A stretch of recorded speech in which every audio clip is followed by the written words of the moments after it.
Kunes are known for being great foragers and can thrive on grass pastures like you see behind me, but if you pay close attention, you'll find that grass is only half the story. I'm going to break down what our Kunes' favorite pasturing plants are and what they choose to leave behind and how we use that information to better manage our pastures for our perfect little piggies. When you're a pig, why not eat dessert first, right? These plants are going to be perennials and they're going to be broadleaf. You might also hear the term forb when you're doing some other research. These forb plants, these broadleaf perennials that come back year after year, are always the first choice whenever our Kunes move from their old paddock to their new one. A great example of these broadleaf perennials are clovers, both red and white clovers. As they grow back year after year, and they grow in dense mats as long as they're not overgrazed, and these plants tend to have higher protein than other plants that they might snack on like grasses. Some other varieties that our pigs tend to go to would be dandelions, plantains, chicories, and the all-time favorite, curly dock. Here's one of the best kept secrets I found about broadleaf plants.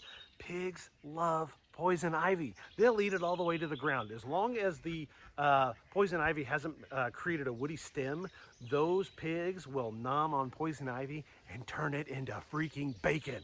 Once all the broadleaf plants are gone or they're getting hard to find, our pigs will then shift over to grasses. We have two types of grasses growing in our pasture. We have cool season grasses like our Fescue, Kentucky 31, or our warm season native grasses like Indian grass and bluestem. Here is where rotational grazing is essential, and it's to help manage these grasses. Our pigs love these grasses when they're in the teenager stage of growth, where they haven't created a seed head and they haven't gotten woody yet. It's that vigorous growth, typically what you see 2 or 3 weeks after you forget to mow the yard. In the springtime, we typically will see our cool season grasses take off first, so our fescues will start to green up and really start growing, and our pigs will prefer that. But as spring turns into summer, our warm season really kicks in to overdrive while our cool season starts to kind of hold back on growth. So having a mix of cool season and warm season in your pastures allows for these pigs to find fresh forage no matter what time of year. Right, here are the rejects in the pasture.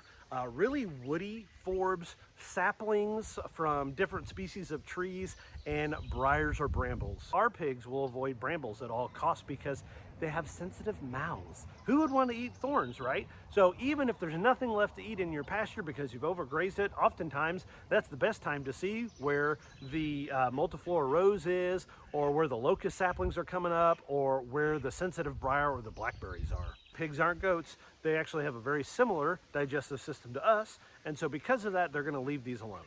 Thank you all for watching this video. If you are fans of Randy and Crabman and you found value in this particular video, please consider giving us a like and maybe even subscribing to the Grateful Ambition Homestead so that you can get more perfectly piggy videos in the future. You can check out another video from the Grateful Ambition Homestead right here.